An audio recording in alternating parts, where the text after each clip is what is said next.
ada kalanya korban tidak hanya mengalami satu jenis kekerasan. Bisa Ada yang ada yang malah tiga-tiganya. Iya. Dilakukan kekerasan fisik, sih. kemudian Kekerasan dilakukan seksual. kekerasan seksual, ditambah dengan kata-kata Kekerasan kasar yang keluar dari mulutnya berupa pelecehan terhadap si korban. Sampai segitunya ya? Ada, Pak, Ada di kota kita? Ada. Jadi satu orang tuh bisa beberapa kekerasan yang yang mereka dialaminya. alami. Juga ada, Pak. Kemudian kita juga secara khusus memberikan pelatihan terhadap perempuan rentan. Ada inovasi kita Rentan itu yang apa nih, Bu? Perempuan rentan ini Janda? iya, termasuk salah Bisa. satunya. Oke. Rentan ekonomi. Kemudian perempuan korban kekerasan, itu yang kita namakan penyintas. Penyintas, oke? Kemudian perempuan yang punya suami, tapi suaminya ini tidak mampu bekerja dikarenakan cacat, Oke. dikarenakan Penyakit. memang tidak mau bekerja. Ada, Pak. Atau tidak mau sama Ada, Pak. sekali. Ada, Pak. Baik Nah, kali lah dinas ini. ada, Pak. Oke, Jadi oke, kita memberikan pelatihan pemberdayaan ekonomi terhadap perempuan rentan Oke. ini. Misalnya nanti kita Kita lihat sisi lain.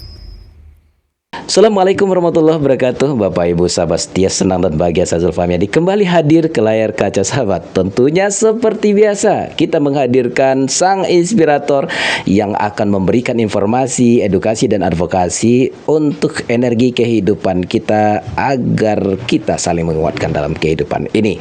Dan inilah narasumber kita yang luar biasa, Ibu Kadis bersama Ibu UPTD. Ini Ibu Kadis PP P3A, 3A PPKB. PPKB, P-nya banyak ini.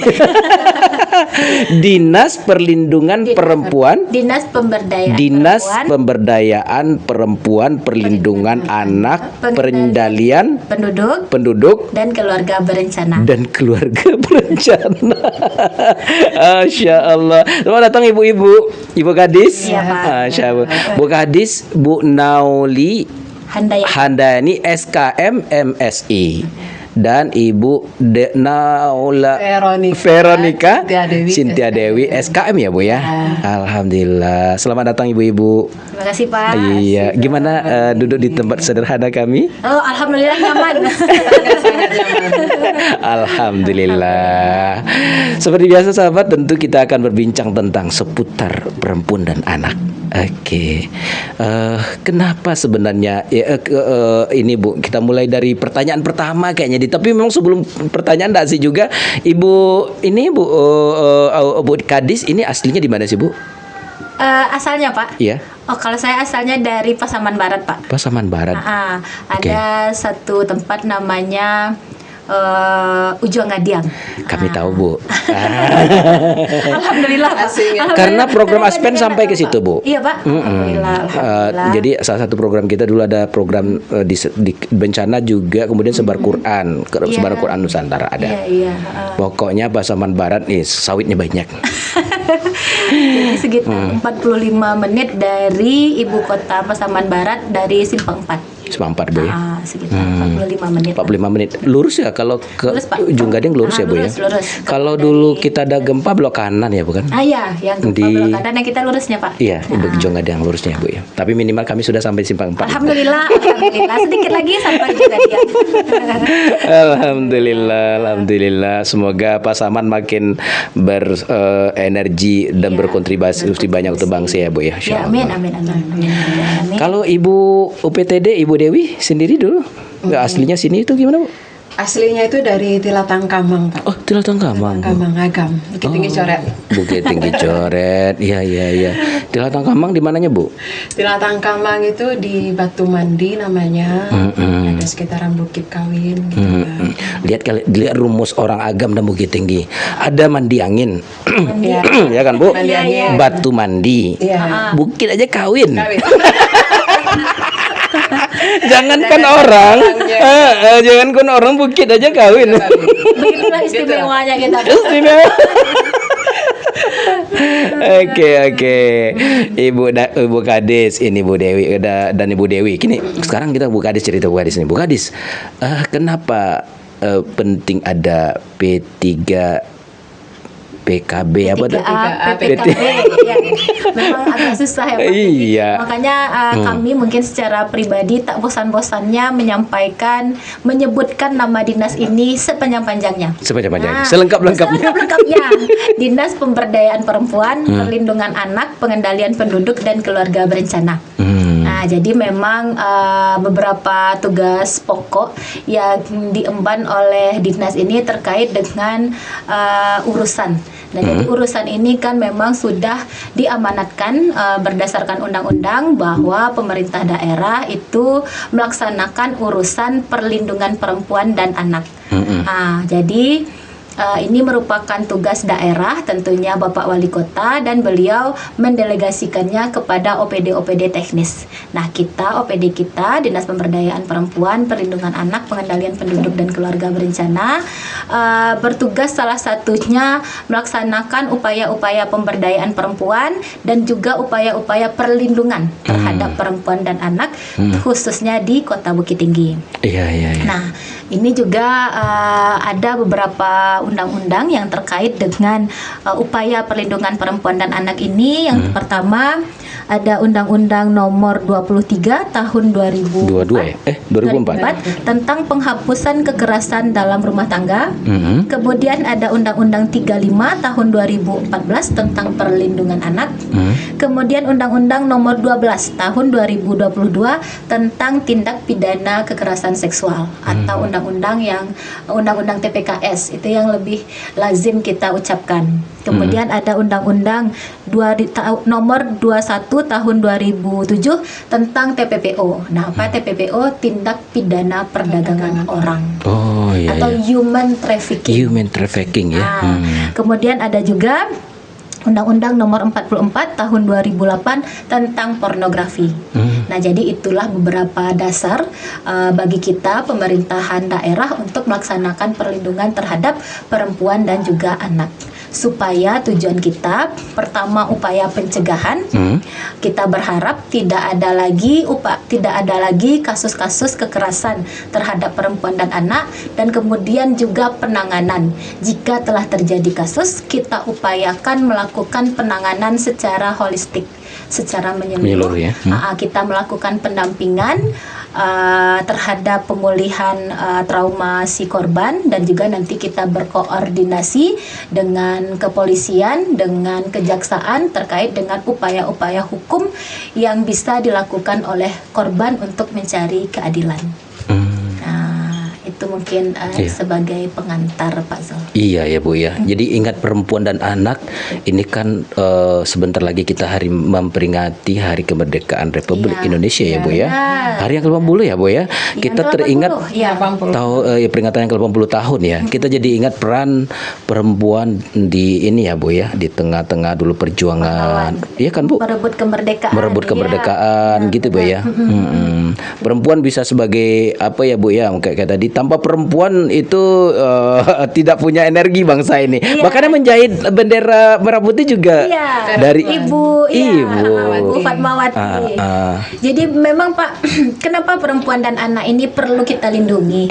Karena mereka tuh merupakan kelompok yang paling rentan mengalami kekerasan, diskriminasi, maupun hal-hal yang lainnya. Kenapa mereka dikatakan rentan? Karena memang kemampuan untuk melindungi diri sendiri dari anak-anak dan perempuan ini itu cenderung tidak sebaik kaum laki-laki.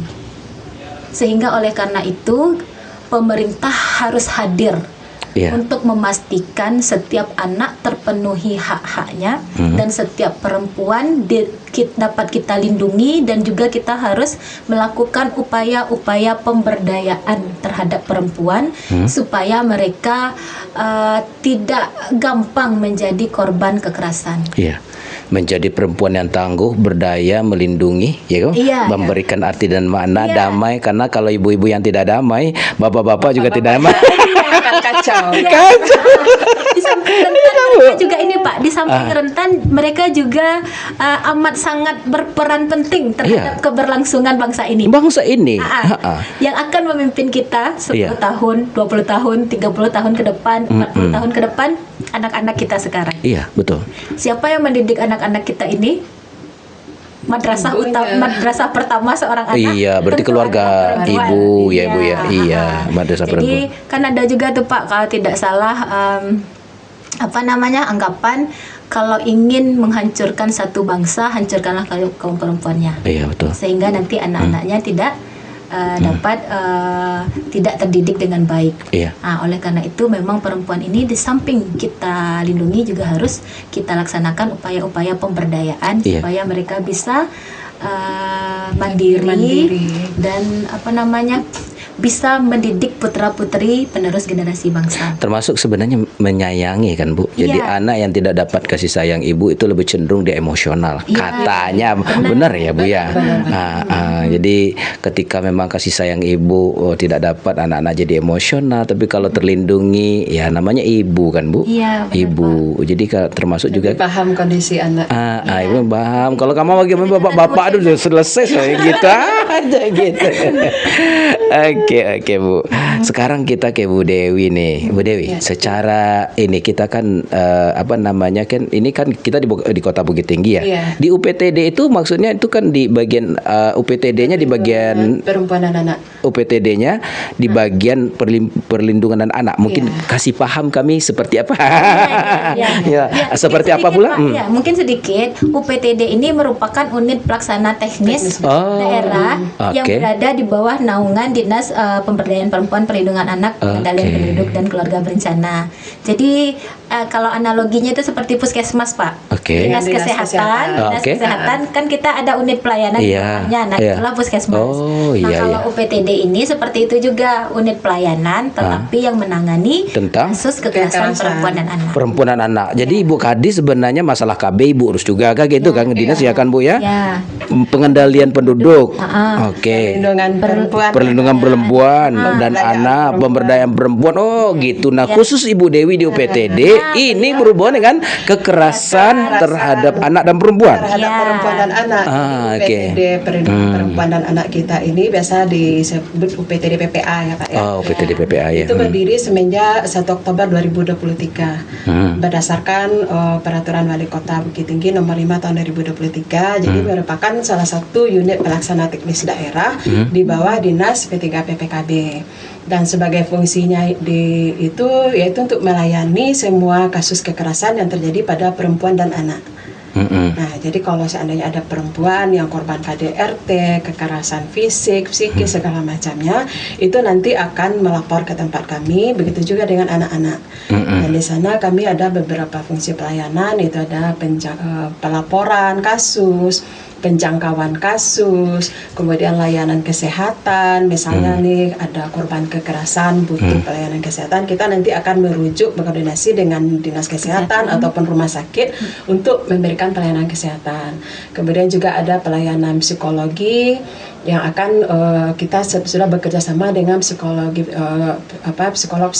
yang sudah ada di Kota Bukit Tinggi, yaitu psikolog klinis. Ada beberapa kita kerjasama itu untuk pemulihan mental para korban pada kekerasan perempuan dan anak ini. Kemudian juga ada layanan rumah perlindungan, layanan bantuan hukum. Jadi kita memastikan korban-korban kekerasan ini mendapatkan haknya selama prosedural hukum. Gitu. Ya, kita kan di Minang, Bu. Apa iya ada kekerasan terhadap anak dan perempuan di Minang ini? Terutama Bukit Tinggi nih, Bu Kadis. Apa iya ada? Nah, seperti apa nih? Seperti apa nih, Bu? Nah, jadi sebenarnya kalau kita runut ke belakang, di mana saja pasti akan ada kekerasan. Tidak hanya di rumah tangga, di sekolah, di tempat kerja, di mana saja itu kekerasan pasti ada. Cuman yang jadi masalah sekarang, masyarakat kita itu kadang untuk melaporkan itu masih ada rasa takut. takut nanti akan ya kalau dia masuk ke ranah hukum takut dimintai keterangan berurusan ini segala macamnya, jadi saksi. Kemudian kalau misalnya dia mengalami kekerasan, bagaimana nanti dengan nasib anaknya, hubungan keluarganya, kemudian stigma-stigmasi yang lain seperti mengalami kekerasan seksual, nanti takut dibilang dia ya ngapain wajar aja kena kekerasan soalnya penampilannya begitu. Nah, dia suka sama suka segala macam. Jadi yang menjadi kendala itu seperti itu. Kenapa tidak semua kasus kekerasan itu bisa terekspos, bisa terlaporkan karena masih ada rasa was-was kita, rasa takut untuk melaporkan. Gitu ya. Tapi memang oke, silakan Bu. Tambahan lagi Pak. Di samping stigmatisasi dari masyarakat ini, si korban ini rata-rata itu dari beberapa kasus yang kami temui, rata-rata korbannya ini sudah pernah menceritakan apa yang dialaminya kepada orang lain. Akan tetapi amat sangat banyak orang yang tidak mempercayai korban. Nah, tentunya korban ini merasa sulit untuk mengungkapkan apa yang dialaminya, sehingga memang kami temui kasus-kasus yang terlaporkan itu merupakan kejadian yang sudah dilakukan berkali-kali dalam jangka waktu yang lama, sehingga sudah berdampak terhadap kesehatan si korban, baik psikologis maupun fisiknya. Nah, itu baru terlapor. Nah, jadi mungkin melalui podcast ini juga kami meminta kepada masyarakat untuk semuanya, yuk mari kita percaya kepada korban. Jangan jikalaulah kita tidak bisa berempati kepada korban, jangan jangan seolah-olah menuduh korban. Memojokkan. Jangan memojokkan. Jangan memojokkan dan jangan Pak, kalau dia awak sinis gitu. Jangan seperti itu. Minimal kalau kita memang tidak bisa berempati, linkkan dia, hubungkan dia dengan lembaga-lembaga yang memang berwenang. Seperti kita ada UPTD PPA, atau kalau misalnya di sekolah itu ada unit penanganan kekerasan di sekolah, bisa melapor ke sana. Nah, jadi artinya mari kita semua membuka hati untuk mendengarkan korban. Jadi ini juga termasuk Pak, PFA, Psychological First Aid. Pertolongan psikologis pertama. Umpamanya ini seperti kayak rescue lah ya. P3K. Oke. Kita semua kan ini kalau untuk kondisi kesehatan kita semua punya kotak P3K di rumah masing-masing.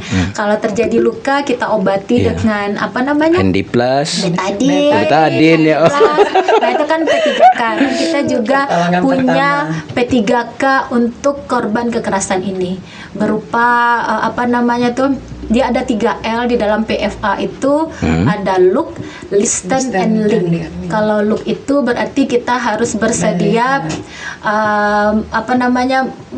tersedia untuk si korban. Kemudian kalau listen itu kita mendengarkan apa yang dilakukan oleh korban, dan kemudian link ini kita hubungkan dengan sumber-sumber penanganan kasusnya. Nah, artinya kalau nanti psikis ke psikolognya. Iya. Nah, kalau misalnya di kelurahan itu kita juga ada Satgas Perlindungan Perempuan dan Anak, dan juga ada PATBM namanya. Perlindungan Anak Terpadu Berbasis Masyarakat. Itu ada di setiap kelurahan di Kota Bukit Tinggi, ada di 24 kelurahan, Pak. Iya, luar biasa ternyata ya. Tapi saya jadi teringat kayak gini, Bu. Jadi ternyata perempuan itu sebenarnya zaman sekarang benar-benar Bu, jadi target kan. Salah satu di antara contohnya kayak gini. Kekerasan ini masuk kekerasan nggak, Bu? Ketika pengedar, kita sebut narkoba, pengedar narkoba menggunakan perempuan, karena perempuan lebih lihai dalam simpan-menyimpan. Ini termasuk kekerasan tidak? Kan ada yang baru-baru ini kasusnya kan, Pak? Ya, itu. Diperalat kan, Pak? Diperalat. Itu udah masuk TPPO tuh, Pak. TPPO? Iya. Pencurian orang. Pidana perdagangan orang. Oh, jadi human trafficking masuk situ dia? Menggunakan perempuan tersebut untuk meraih keuntungan. Masuk. Jadi tidak hanya dalam artian human trafficking ini menjual orangnya ya, tapi menjual jasanya. Menjual jasanya. Ya, tanpa memperalat. Ya, memperalat. Ya. Oke. Oh, masuk dia ke situ. Iya. Tindak pidana perdagangan orang. Iya. bisa terkena Di situ ya iya. pasalnya ya Bu ya. Oh. Kan kemarin tuh ada kasus yang Iya, baru harus kan, Pak? baru ya betul. Menyimpan narkoba. Iya. Banyak tempat penyimpanan. Selain itu juga memberikan kekerasan secara psikis. Psikis, Nanti kan betul. Mau tak mau mentalnya. Karena mungkin bisa saja kan banyak hal ya Bu, kayak gini, bisa saja perempuan ini di bawah tekanan gitu kan. Karena Ancaman gitu ya kan. Artinya kayak gini, kalau perempuan mudah maksudnya kan bagi laki-laki mengancam perempuan mungkin tidak terlalu berisiko ini bawa ini segala Iya, macam. karena perempuan rasa takut yang Rasa takut tinggi lebih tinggi gitu kan. Nanti ini kekerasan psikisnya masuk. Tapi masuk kekerasan psikisnya masuk ya Bu ya. Kalau kita bandingkan dengan kekerasan fisik, antara kekerasan fisik dan kekerasan psikis, sebenarnya yang lebih menimbulkan efek itu yang besar, cukup besar, itu adalah kekerasan psikis ini. Psikis Karena ya, yang kena itu kan mentalnya, perasaannya, itu lebih susah untuk memulihkannya daripada kalau kekerasan fisik ketika dipukul segala macam ada luka itu kalau diobati ya sembuh. Iya. Tapi kalau kekerasan psikis ini butuh waktu yang lama untuk penyembuhannya. Makanya kami menyediakan kalau untuk kekerasan psikis ini ada bantuan dari psikolog. Iya. Dan lama, Pak. Lama ya. Kalau Lama psikis ini penyembuhannya. lama. Iya. Dan apa namanya itu memerlukan effort yang luar biasa, baik dari si korban maupun dari terapisnya sendiri. Betul Bu. Saking pentingnya peran perempuan, apalagi mungkin jika di tengah kemerdekaan ya Bu ya, dulu perempuan itu ternyata seorang pejuang, ya kan Bu ya, Cut Nyak pahlawan gitu kan Bu. Ya. Kemudian juga memasak makanan untuk perang gitu kan Bu ya. Dan mungkin juga mengajar misalkan kayak di Niah itu yang si Aisyah itu kan Bu. Aisyah ya. Tapi memang gini, berarti saya terpikir begini loh Bu Kadis dan Bu Dewi. Berarti perempuan ini selain dari dinas yang melindungi, masyarakat secara bersama-sama mestinya menjadi relawan pelindung perempuan ya mesti. Iya harus Pak. Benar nggak Bu? Iya, Bu Kadis. Benar. Benar. Karena itu tidak hanya fungsi dari pemerintahan saja. Iya. Kita Tapi harus juga bersama-sama berkolaborasi Pak.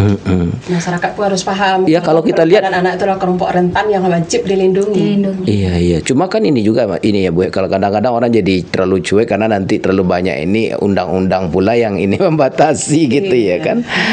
Oke. Ibu mungkin kalau untuk yang dikatakan anak nanti di sini usia berapa di pemerintahan? Kalau menurut Undang-Undang Perlindungan Anak itu 1 sampai di bawah 19 tahun. Itu masih dikatakan anak. Iya. Masih bahkan dari semenjak dalam kandungan ya Bu, Janin. dalam kandungan sampai sudah. dia ulang tahun ke-18 itu masih usia anak. Tapi 18 lewat sehari udah nggak anak lagi. Kita terendang-endang ya. Pas ulang tahun ke-18. Pas ulang tahun ke-18. Bu Dewi, berarti kayak ini berbicara tentang ininya di Bukit Tinggi itu apa namanya itu jumlah kasus yang kita lihat itu yang banyaknya laki atau perempuan yang kena ini. Kalau secara umumnya kasus itu yang menjadi korban itu kebanyakan adalah perempuan dan anak. Kalau pelakunya kebanyakan ya laki-laki. Kalau lingkungan tempat terjadinya kebanyakan ya rumah tangga dan keluarga sendiri. Oh, gitu. Kalau di Bukit Tinggi Pak. Dan yang terbanyak kasus yang kita tangani adalah kasus kekerasan psikis ya. Maksudnya seperti apa, jawabannya seperti apa? Oh iya, jadi kan kita kalau kasus kekerasan ini kan ada beberapa nih Pak. Kekerasan itu ada kekerasan fisik, kekerasan yang dilakukan terhadap badan atau raga, misalnya pemukulan. Kemudian menendang, meninju, melukai. Nah itu kekerasan fisik. Kemudian ada kekerasan psikis. Kekerasan yang dilakukan yang mengakibatkan terjadinya trauma psikis kepada si korban. Misalnya seperti ancaman, kata-kata tidak senonoh, kata-kata kasar, kemudian ada juga merendahkan. Nah itu merupakan kekerasan psikis. Intimidasi. Intimidasi ya. Iya.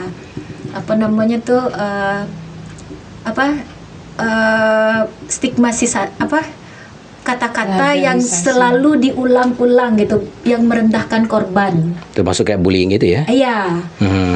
Kalau bullying ada yang kekerasan fisik ada juga. Ada ya. Ya, misalnya memukul itu kan udah kekerasan fisik. Dan kemudian kekerasan seksual.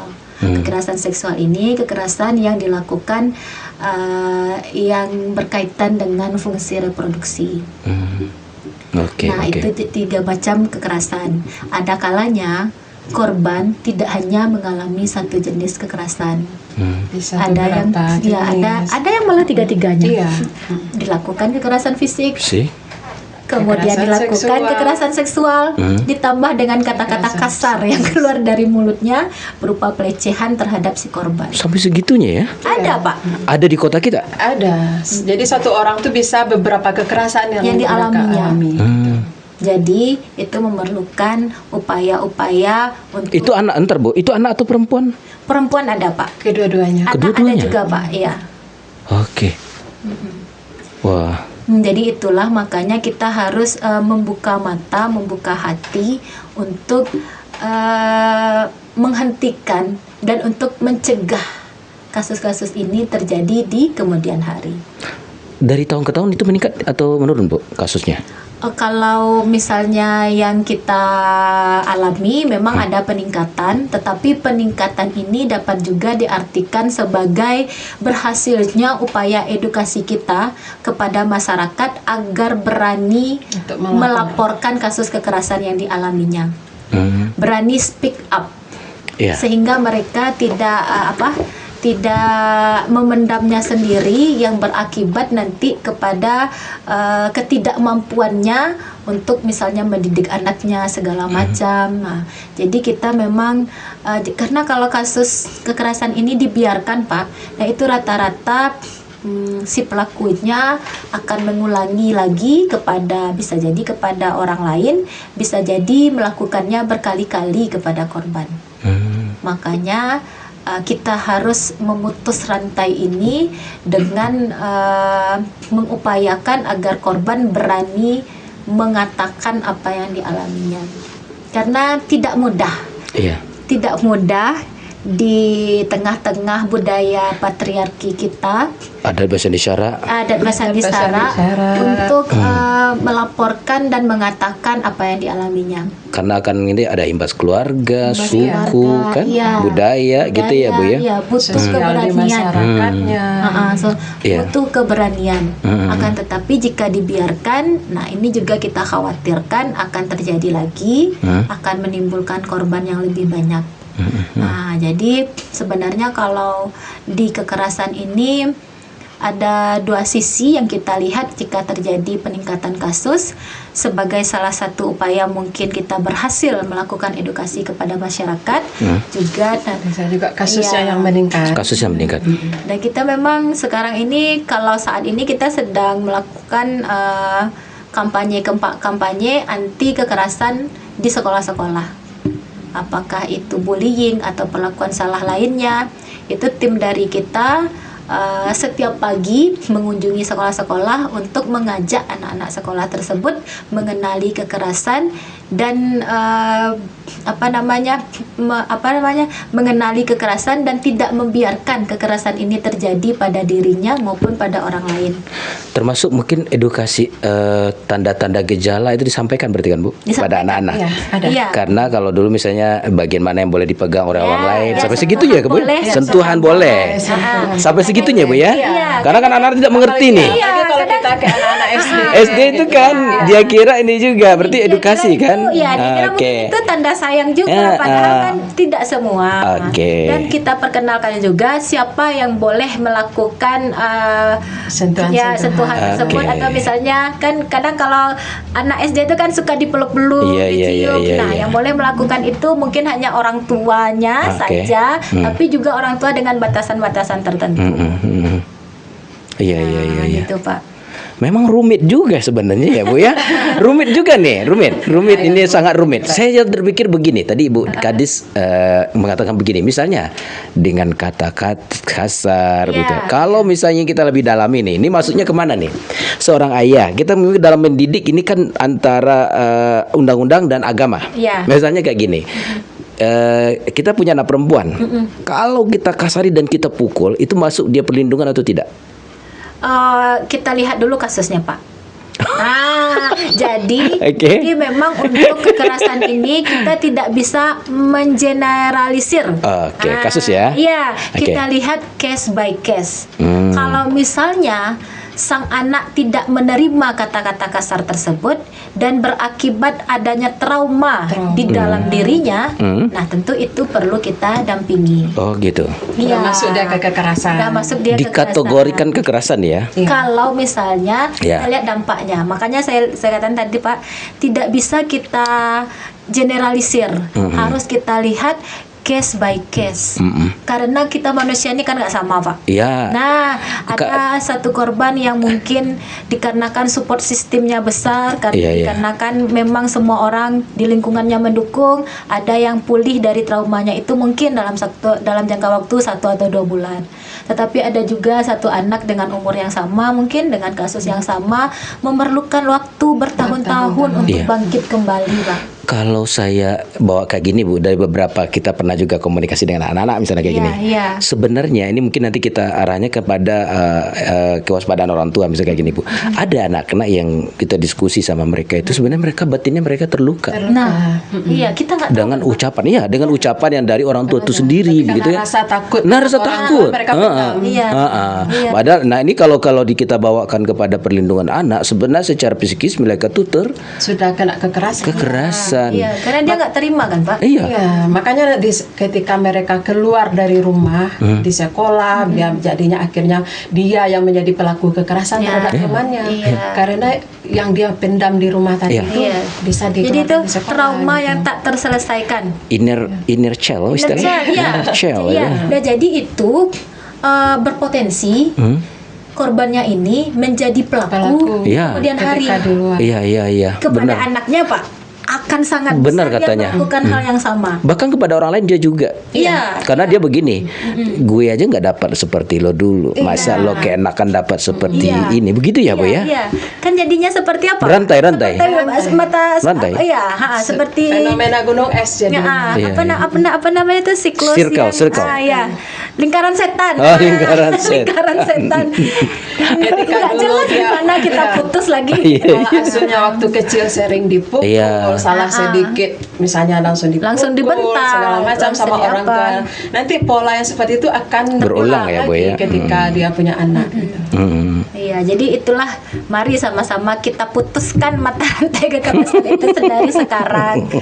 Karena tidak semua pola asuh itu harus dengan kekerasan, Iya, harus dengan makian, Iya. harus dibentak-bentak, kan nggak harus seperti itu Iya. pola asuh terhadap anak. Iya, sebenarnya kan memang kadang-kadang emosian, tapi memang harus ada indikatornya kan kayak gitu ya. Ada indikator teknik dari antara. Nah, Ibu kan ini sebenarnya kalau kita lihat P3 3A PPKB. P3A PPKB ini itu adalah dia juga kayak memiliki sosial yang lebih tinggi, empati, edukasi, advokasi, dan sebenarnya kan tentu juga kita yang ingin kita tanyakan adalah tentu banyak hal di dalam hal ini terkait dengan secara adat, kemudian secara agama. Nah, program-program terhadap yang berkaitan dengan kelembagaan yang lain seperti apa sih, Bu? Iya. Nah, jadi kita Kadis? sebenarnya sudah banyak melakukan upaya-upaya pencegahan kekerasan baik terhadap perempuan dan anak. Yang pertama tentunya kita harus mengupayakan memberikan edukasi kepada seluruh masyarakat di Kota Bukit Tinggi terkait dengan pentingnya pencegahan kekerasan terhadap perempuan dan anak. Karena dampaknya itu akan sangat sulit kita tangani. Nah, jadi lebih baik mencegah daripada Mengobati. mengobati. Daripada udah kejadian. Iya. Menangani kalau di kita. Oh iya. Kan ya, Pak ya? Iya. Nah, jadi untuk itu kita juga sudah melakukan beberapa aksi, beberapa program, beberapa kegiatan. Yang pertama mungkin tadi juga sudah saya singgung sedikit, itu kita melakukan kampanye ke sekolah-sekolah, namanya Berlian Bersama Melindungi Anak di Kota Bukit Tinggi, seluruh sekolah mulai dari SD, SMP, SMA, bahkan juga ada ke pesantren. Oke. Nah, terkait upaya perlindungan diri si anak dari kekerasan. Kita berupaya bahwa setiap anak menyadari bahwa tidak boleh ada yang melakukan kekerasan terhadap dirinya. Dan dia juga tidak boleh melakukan kekerasan terhadap orang lain. Nah, itu kita upayakan kepada seluruh sekolah yang ada di Kota Bukit Tinggi. Dan kemudian kita juga melaksanakan pembinaan terhadap aktivis-aktivis PATBM. aktivis perlindungan anak terpadu berbasis masyarakat, supaya mereka bisa menjadi pionir atau garda terdepan terhadap upaya pencegahan kekerasan di lingkungan masing-masing. Karena kan itu ada tingkat RW aja? Ada Pak, ATBM sampai tingkat kelurahan, setiap kelurahan ada. Ya, karena pemerintah ini kan tidak tersedia 24 jam bersama masyarakat. Oleh karena itu kita perlu perpanjangan tangan untuk mereka mengetahui ada kasus-kasus dan kemudian melaporkannya kepada dinas atau UPTD supaya nanti kita bisa melakukan penanganan terhadap kasus yang terjadi. Nah, kemudian kita juga punya ini merupakan salah satu program dari Ibu Wali Kota kita, Ibu Yesi Ramlan Nurmatias. Beliau merupakan Ketua TPPKK dan juga anggota DPRD Provinsi Sumatera Barat, Komisi 5. Itu kita melaksanakan sekolah keluarga. Nah, tahun ini di zaman beliau dulu juga sudah ada sekolah keluarga ya. Betul.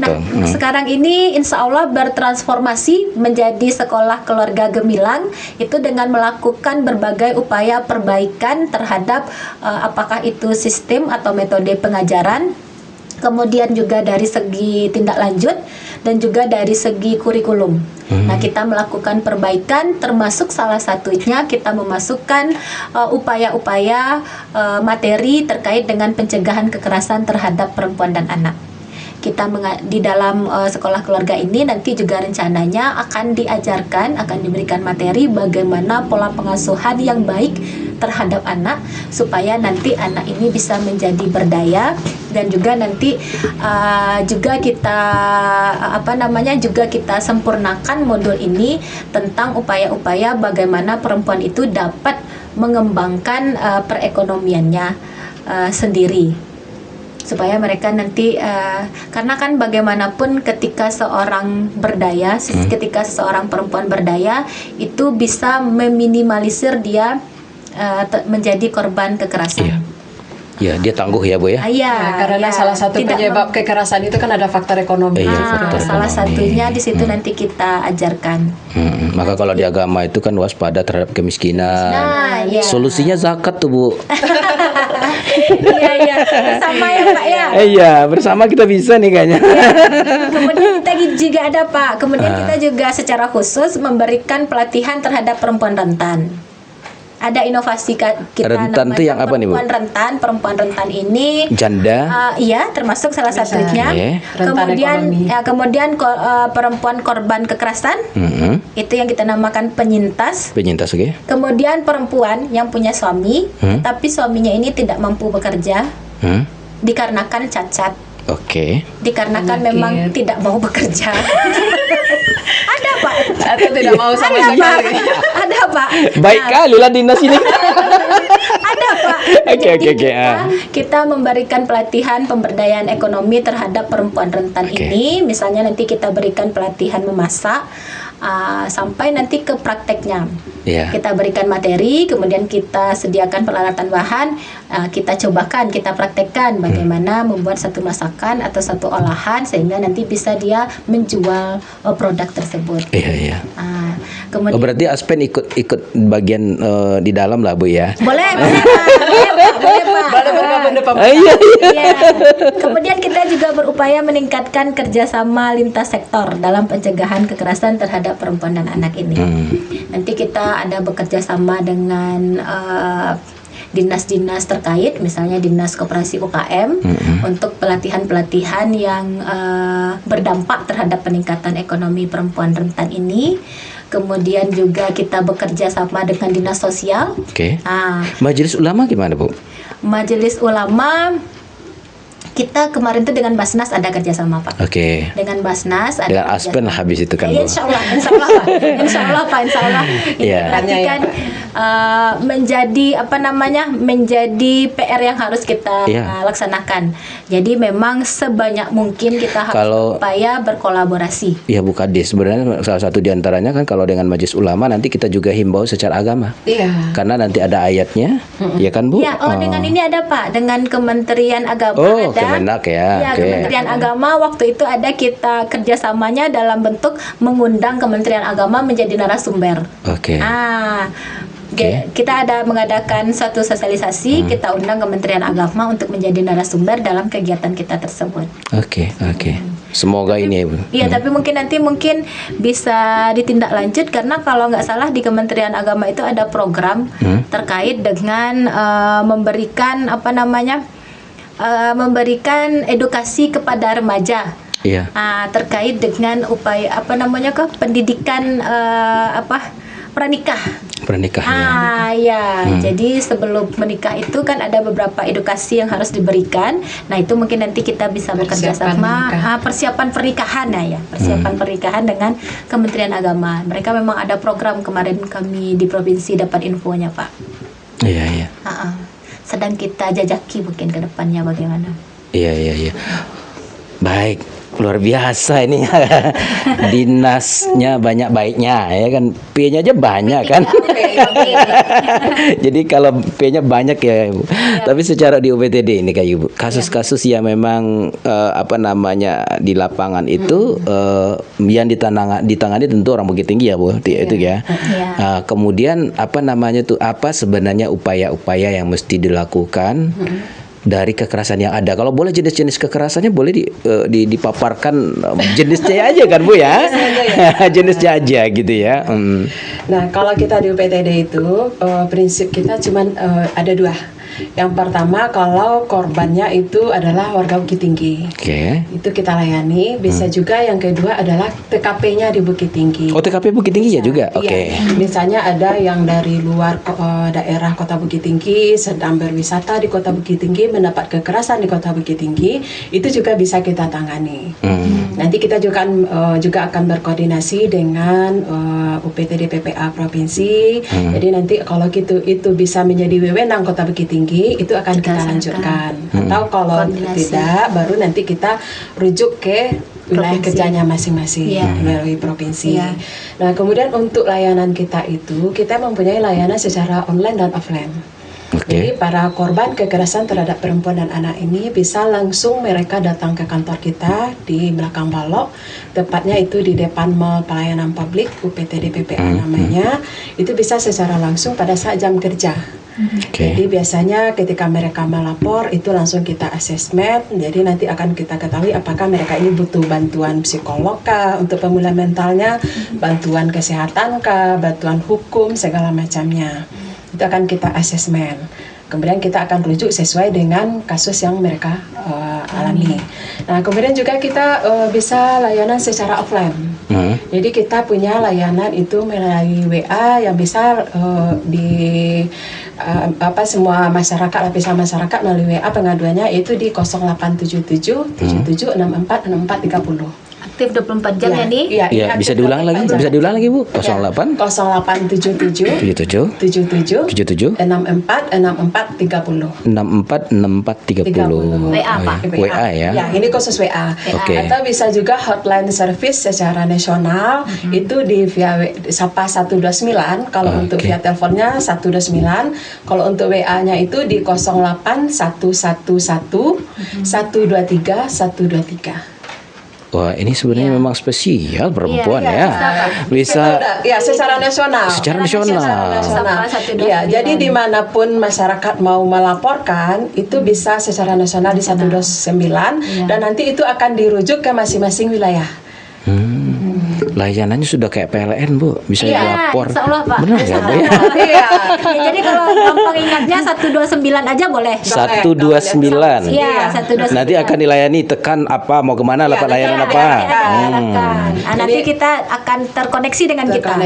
Operatornya nanti akan menghubungi kita per wilayah. Ini maksudnya kasus Bukit Tinggi kah atau Agam atau gimana. Nanti kita akan dihubungi langsung dari pesannya. Iya. Wah, ada ini ya. Kalau Pak seriusnya kita serius bukan di dan anak Pak. Dan lagi pun kalau ada yang melapor itu biasanya kita kurang dari 24 jam pasti akan kita tangani. Iya, insyaallah. Karena kan kurang dari 24 jam. Di jam kerja? Iya, di jam kerja. Kalau di luar jam kerja? Di luar jam kerja datang juga Pak. Ada. Nih, jadi kalau begitu UPTD UP3 P3 apa? P3A BPKB. P3 BPKB. PPA. aktif 24 jam untuk layanan. 4 jam. Aduh, Bahkan ini- jam Ini 2 iya. malam pun tetap kan Tetap. gitu. Jadi Biasanya kalau yang kan- siap-siap ke dinas ini neko-neko dengan suami dulu ya. Kan kita ada kerjasama juga dengan Satpol PP nih. Oke.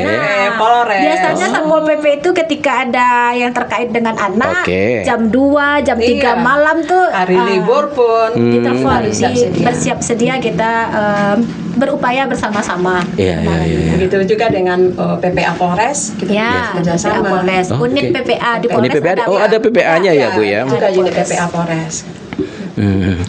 Oke, jadi dari kan banyak kasus nih Bu Kadis terhadap anak. Iya. Tentu yang terfikir pertama ini bagi kita orang tua, dia sudah menonton khawatir seperti apa. Dia sudah risau tapi risau tidak tahu kekhawatiran apa yang mestinya dari peristiwa yang sudah ada yang mestinya dijadikan pencegahan terhadap orang tua yang sedang punya anak ini Bu Iya. Kadis. Nah, jadi mungkin upaya yang kita perlu lakukan terhadap upaya yang perlu dilakukan oleh orang tua terhadap kekerasan terhadap anak ini, kita mengusahakan membangun bonding, keterikatan dengan anak. Iya. Karena itu. Iya, sehingga anak Jalin itu nanti komunikasi. dia mau bercerita apa saja kepada kita, Pak. Oke. Kalau menurut saya itu yang paling utama.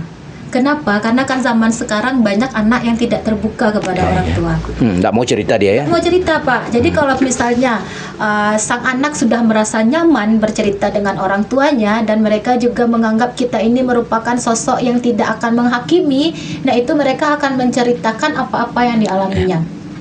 Karena kan terkadang ada juga orang tua yang anaknya cerita mungkin dikarenakan Sibuk, kesibukan, ya. karena apa? Beko-beko saya lah tuh. Iya, Nak iya. doge model tuh dah. Nak mungkin jangan. Nah, jadi Apa yang salah juga itu. Jadi jangan kita sampai menghakimi anak. Karena kalau anak-anak nih Pak susah-susah gampang-gampang susah kita melakukan pendekatan. Jadi kalau kita usahakan anak merasa nyaman berbicara dengan kita selaku orang tuanya. Nah, kalau anak sudah merasa nyaman dengan kita dan sudah terbangun semacam keterikatan atau bonding, insya Allah dia akan menceritakan apapun yang dialaminya sehingga kita bisa mencegah terjadinya anak tersebut mengalami kekerasan. Nah, jadi itu yang amat sangat kami harapkan dari orang tua. Yuk kita hadir bersama anak. Kita hadir di dalam pengasuhan anak dan anak merasakan kehadiran kita dan anak memang melibatkan kita di setiap aktivitasnya sehingga kita orang tua bisa mengontrol, bisa memantau dan bisa mengawasi anak kita. Iya. Gitu Pak. Jadi kan mengontrol dan mengawasinya ini bukan berarti kemana-mana kita bersama dengan dia, bukan. Apalagi untuk anak-anak remaja yang kan ya Pak ya. Ya betul. Di atas Tapi bonding 12 tadi apa istilahnya Bu? Bonding. Keterikatan. Oh iya. Keterikatan. Jadi tetapi walaupun anak tersebut tidak bersama kita, tetapi kita Dia ada di hati kita. Iya, Kita ada di hati dia. dan kita juga ada di hati anak Oke. tersebut. Tapi sekarang ini kan lebih hadir itu kan handphone di hati Handphone, kita. nah itulah Pak, Iya. menjadi orang tua ketiga. Menjadi orang tua ketiga. Orang tua hadir handphone. Mana handphone? Ya, ini orang tua ketiga deh, Pak. Iya, iya. Ayah, ibu handphone. Handphone. Ibu handphone. Apalagi sekarang dengan hadirnya kan, chat GPT segala GPT. macam. Dia curhatnya ke GPT ya. Nah, anak-anak itu bukan hanya menanyakan soal-soal di sekolah, soal pelajaran di sekolah ke chat GPT, tetapi Iya. juga permasalahan kehidupan. Bagaimana cara mendekati cewek? Dia udah nanya ke chat GPT. Iya. Harusnya itu kan Iya. dia bertanya kepada kita Betul. selaku orang tuanya, Bunda, aduh anak tuh rancak gitu-gitu kan harusnya mereka cerita ke kita kan Pak. Iya. Tapi Karena enggak. kesibukan Iya, Chat GPT kedekatan ceritanya. GPT ya kurang betul dengan ya. anak. Kemudian Itu. juga perlu juga kita harus waspada dengan perubahan perilaku anak. Ya. Oke, Misalnya anak kita yang biasa periang, kenapa Oke. tiba-tiba pendiam? Dia murung ya. Iya, suka mengurung diri di kamar, misalnya, atau menarik diri dari pergaulannya, itu pun harus kita waspadai. Mana tahu dia sudah mendapatkan pelecehan seksual, segala macamnya. Kemudian juga perilaku ketika anak kita lebih dekat sesama jenis ini sekarang yang jadi permasalahan. Iya. Ketika dia bawa temannya ke kamar, Iya. cuma di kamar saja, menginap di rumah teman walaupun sesama jenis, ini pun harus kita perhatikan. Kalau dulu senang gitu ya Bu Kalau ya. dulu kita senang ketika anak kita cuma bergaul sesama jenis. Iya, iya. Wah, ini aman, Iya. tidak akan terjadi apa-apa. Dan juga harus khawatir juga ke dia pernah bilang cowok, kalau yang cewek gitu, yang cewek nggak pernah bilang yang cowok. Waspada kan Bu? Ketika umurnya sudah beranjak dewasa, udah remaja, ketika dia tidak pernah tertarik dengan lawan jenis, itu pun harus kita bahaya gitu ya. Iya. Kalau dulu rasanya nanya-nanya ceweknya itu gimana gitu ya. Sekarang kalau ada seorang anak yang bicara tentang lelaki, poin pertama orang tua di titik aman. Berarti normal ini, aman. Jadi jangan marah dulu gitu ya. Iya. Jadi memang di tengah gempuran globalisasi, Digitalisasi, kita juga harus susah Pak membesarkan anak di zaman sekarang. Sangat-sangat susah. Ini kan seperti mall nih Pak. Mall betul. Semuanya bisa dilihat. Iya. Nggak perlu beli kan? Iya. Semuanya bisa dilihat di sini. Iya, lihat sini. Semuanya bisa dilihat. Mau lihat sepatu begitu ya. Ini ibarat mall nih Betul, Pak. betul, betul. Mall yang amat sangat super lengkap. Betul. Nah, lengkap di sini, apapun ada di sini. Bayangkan kita seorang anak dengan keterbatasan pengetahuan, dengan keterbatasan pengalaman, Ya. itu sudah bisa mengakses melihat apa yang diinginkan, membeli apa yang diinginkan Betul, tanpa ada filter Betul. di dalam handphone. Ya. Amat sangat lengkap Pak, super lengkap. Apapun ada, Ya. apapun tersedia. Baik yang berbayar, yang tidak berbayar. Yang pro, yang free gitu. Walaupun anaknya dengan keterbatasan kemampuan, Betul. Bisa akses. Betul. bisa akses. Malah ada kasus kami anak yang punya keterbatasan kemampuan itu, malah mereka bisa melakukan pelecehan seksual kepada temannya akibat Ada. nonton film. Iya Pak, ada. Itu jadi mereka peragakan. Kemarin nonton film ini, tentunya di film itu ada penyekapan segala macam katanya. Itu yang mereka peragakan kepada temannya. Karena apa? Ya itu pengaruh. Ini nah orang tua ketiga tadi nih Pak. Saya jadi teringat begini Pak, Bu. Sebenarnya kalau begitu, apakah anak-anak sudah ini nanti kebijakan ibu-ibu sebagai garda terdepan dalam mengawasi pemberdayaan dan perlindungan perempuan dan anak. Kalau kita bawa kepada kenyataan hidup hari ini dengan resikonya, sudah sebenarnya anak-anak ini baiknya sudah dibolehkan secara undang-undang megang handphone dengan paketnya atau tidak? Dengan pengawasan Pak, dan dengan pengawasan dan juga dengan filter. Ada mungkin tidak seluruhnya negatif ya Pak ya. Kita tidak bisa menutup mata juga. Di sini ada ruang guru. Oh, iya. Kita bisa akses ilmu-ilmu lewat ruang guru tanpa perlu melakukan mendatangi tempat les gitu kan. Di sini juga banyak tersedia informasi, di sini juga banyak tersedia hal-hal yang kita butuhkan. Kita tidak bisa menutup mata. Kita sendiri pun ketika dulu misalnya kita harus mengeluarkan biaya yang cukup besar untuk beli textbook segala macam. Nah, itu kan sekarang bisa kita dapatkan dari dunia digital. Nah, kita juga tidak bisa menutup diri dari hal-hal tersebut. Ada kemudahan, ada manfaat, tetapi juga kita harus membatasi, mengawasi mana yang boleh, mana yang tidak, Pak. Tapi ini rumit, Bu. Iya. Kalau sudah lewat dia ke kamar, ini dia mana ini kan? Jadi sebenarnya kayak ada regulasi sebenarnya, Bu ya. Aplikasi sekarang jadi ada nih, Pak. Yang kita bisa kontrol apa aja yang itu dia. Ini sebenarnya harus kita ini kan, Bu ya. Ada aplikasi yang sebenarnya harus masif digunakan bahwa internet itu sangat berpengaruh positif untuk pendidikan. Iya, ya kan, Bu ya. Tapi dengan syarat, dengan begitu syarat. ya. Nah, sebenarnya ini mesti lebih kita tegaskan. Nah, kayak tadi ya, mungkin ada ada regulasi yang mesti dibikin secara oleh bapak-bapak kita di DPR kayaknya nih, bahwa anak yang umur sekian dipastikan dia hanya mengakses aplikasi ini dengan syarat-syarat begini. Jadi mungkin dibuatkan harus masuk dengan ini dulu. Begitu dia tidak bisa buka akses, karena ini kan kayak tadi kan Bu, kalau kita dilihat Bu Dewi, begitu dia terinspirasi, inovasinya muncul begitu kan. Padahal umurnya kecil. Ini itu apa namanya tuh? Imajinasi tinggi. Sangat ini kreativitasnya tinggi. Iya. Ketika dia cuma nonton film kartun, ada adegan perang-perangan, berkelahi, itu akan diperagakan lagi kepada adiknya, betul. misalnya segala macam. Ditinjunya. Ketika kita marahi dia, kita ajarkan lebih baik dia langsung main tinju segala macam. Jadi ini pengaruhnya. Berarti pengawasan orang tua. Nanti Bapak kita di bagian regulasi kita sebutkan nanti ya. Nah, sampai ini Pak bikin. Kita tata lagi internet ini kita agar internet di internet sehat. Kalau di Malaysia kekononnya kan dia balik lagi kepada zaman buku. Ada ini. Jadi buku dia tidak banyak akses, cuma memang kayak tadi itu lebih ngaruh kepada nanti emosi dan adab. Jadi kalau kemarin ada kita kedatangan tamu sahabat kita dari Malaysia nih podcast di sini. Mereka itu memang adabnya tinggi.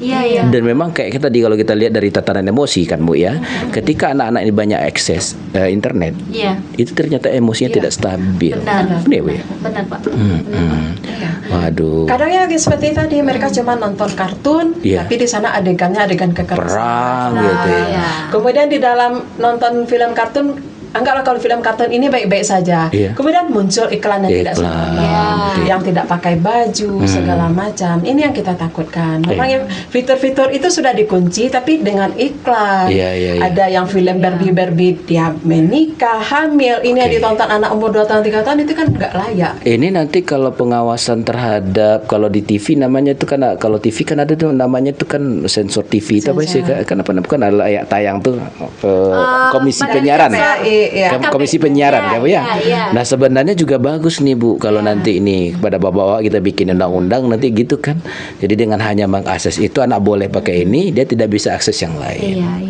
Ada lembaga sensor itu tuh Pak. Biasanya kalau film di bioskop kan ada tuh awal keluar ya. Khusus 8 tahun, 11 tahun. Sekarang bayi pun buka. Karena ini juga mengurangi risiko kekerasan terhadap perempuan dan anak di masa mendatang kan Bu. Benar. Waduh ini memang luar biasa kerjanya. Kalau mengupas ini nggak ada habis-habisnya. Nggak habis-habisnya ya. Oke. Silakan ini ibu-ibu dulu dicicipi. Cici. Minimal gelasnya, ini gelasnya tidak sekedar putih nih Bu. Ini ada gelas Aspen. Ada Aspen. Alhamdulillah. Jadi kita lembaga zakat, lembaga kemanusiaan ya Bu. Jadi tugas kita memang kayak tadi ikut menjadi advokasi kebaikan dari banyak sisi. Termasuk juga kayak tadi ya Bu ya, dengan menginformasikan ini mungkin orang tua kita pada tahu. Nah terakhir kayak gini nih Bu, apa kira-kira kalau mungkin bagi orang yang dia bingung, dia takut apa lapor atau tidak. Nah, mestinya dia berbuat apa nih? Mestinya lapor saja, Pak. Lapor saja. Kemana Bu? Ke UPTD PPA boleh, ke satgas-satgas yang ada di kelurahan boleh.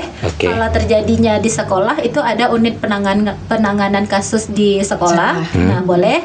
Dan kalau ingin aksesnya langsung boleh melalui Sapa 129 atau melalui nomor telepon yang nomor WA yang disampaikan oleh Bu Dewi tadi. Nah, itu insya Allah aksesnya langsung dan segera ditangani. Dan yang melapor itu kami berharap juga bukan hanya korban, masyarakat yang lain pun yang mendengar atau melihat boleh melaporkan, kerahasiaannya terjamin insya Allah. Ini juga merupakan upaya untuk membantu korban. Kan tidak semua korban ini mempunyai keberanian untuk melapor. Nah, jadi kalau misalnya kita melihat, mendengar, mohon juga kepada masyarakat agar segera melaporkan kasusnya supaya kita bisa mengupayakan penanganan sesegera mungkin. Yang terbaik untuk korban. Nanti akan dicarikan bagaimana jalan terbaiknya sehingga kita tidak menginginkan terjadi lagi. Kemudian juga untuk akses pelaporan, pendampingan segala macam itu tidak berbayar, Pak. Gratis. Ya, Gratis ya. Gratis. Setelah Seluruhnya konsultasi gratis. nggak ada biayanya. Nggak ada Nggak ada, Pak. biayanya. Nanti kami yang bayar, Pak. Iya gratis. Pemerintah yang membayarkan. Ah. Gratis insya Allah, Pak. Oke. Wah, luar biasa sekali nih. Pembicaraan yang sepertinya seperti mata air yang tak habis-habisnya bicara anak ya, Bu. Tanpa terasa kita sudah 1 jam melayang di udara dalam cerita, inspirasi dan informasi seputar anak dan perlindungan terhadap perempuan. Mungkin di penghujung ini Bu Kadis ada himbauan atau closing statement lah, kira-kira apa ini Bu Kadis? Silakan Iya. Bu. Jadi memang di Kota Bukit Tinggi ini kita mengupayakan bahwa seluruh anak terpenuhi hak-haknya, termasuk juga terlindungi dari segala bentuk kekerasan.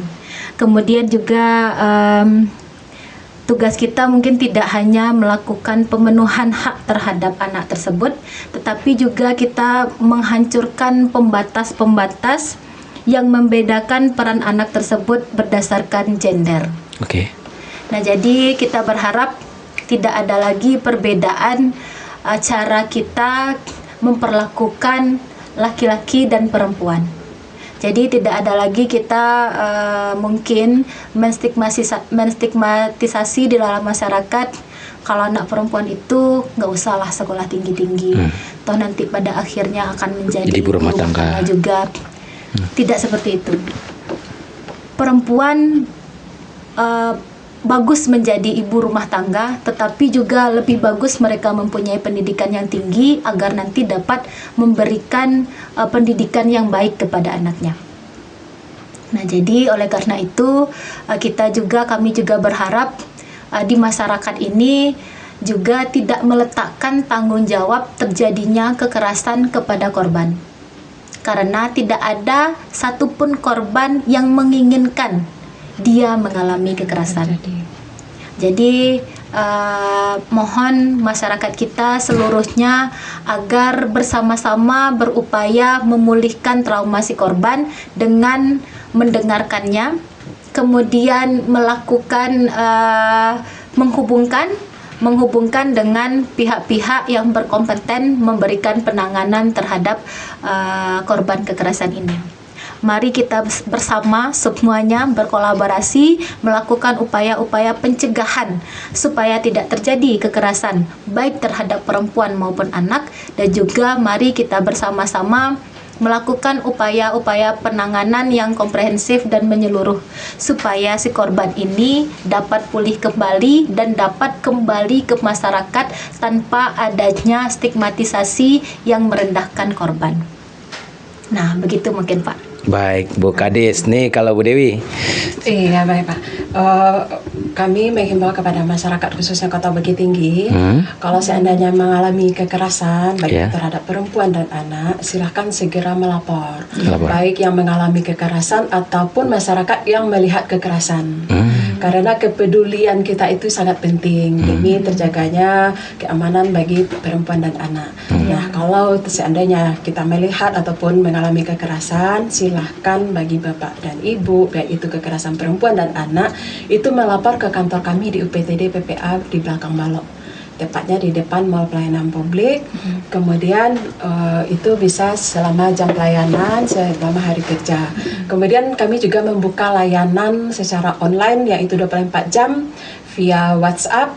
Itu bisa melapor ke nomor 0877 77 64 64 30. Atau hotline secara nasional itu Sapa 129 dengan WA-nya 08111 129 129.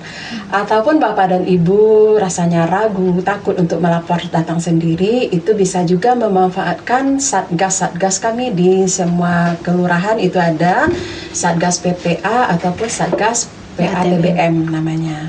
Jadi dengan adanya kemudahan-kemudahan tersebut, kami mengharapkan masyarakat itu berani sekarang untuk melapor. Karena di UPTD PPA itu kita menjamin kerahasiaan. Siapapun dan apapun jenis laporannya itu akan kita jamin kerahasiaannya dan juga gratis, tidak dipungut biaya apapun. Barangkali seperti itu. Baik, Ibu Pak, Kadis. sedikit lagi, Pak, Coba sedikit silakan, lagi. Bu. Silakan, Bu. Ada apa, Bu? Tadi yang disampaikan oleh Bu Dewi tadi, apa tadi? Kepedulian ya. Iya. Nah, sekecil apapun kepedulian kita, itu insya Allah akan memberikan dampak yang Dampak yang besar sangat terhadap keberlangsungan hidup si korban ini.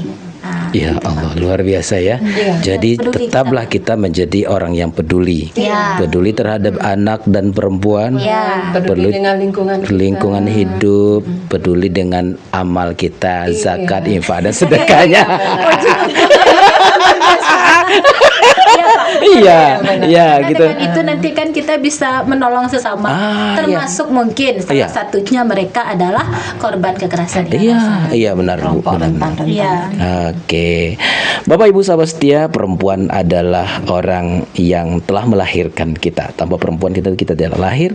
Dalam agama, ibu itu dinyatakan kepada siapa? Sahabat bertanya kepada Rasulullah, kepada siapa sekah saya harus berbakti? Kepada perempuan ternyata. Ibumu, begitu ya Bu ya. Dan perempuan telah mendobrak bagaimana perubahan di negeri ini, bagaimana era Kartini, begitu ya Bu ya. benar, Pak. Dan bagaimana juga yang siapa lagi perempuan-perempuan hebat lagi, Cut Nyadin, dan juga yang di Padang Panjang di yang ini ya. Iya, Rasuna Said begitu ya. Dan bahkan itu juga dari Minangkabau. Iya. Maka bagi kita orang Minangkabau, baik laki dan perempuan, mari kita menjadi peduli terhadap perlindungan anak dan perempuan di negeri ranah binang adat Basandi syara Basandi Kitabullah. Akhirnya sampai di sini dulu kebersamaan kita. Tetaplah setia di channel ini. Saya Zulfamiadi. Saya Naulia Handayani. Saya Veronica Cintia Dewi. Mengucapkan terima kasih. Akhirul kalam. Assalamualaikum warahmatullahi wabarakatuh.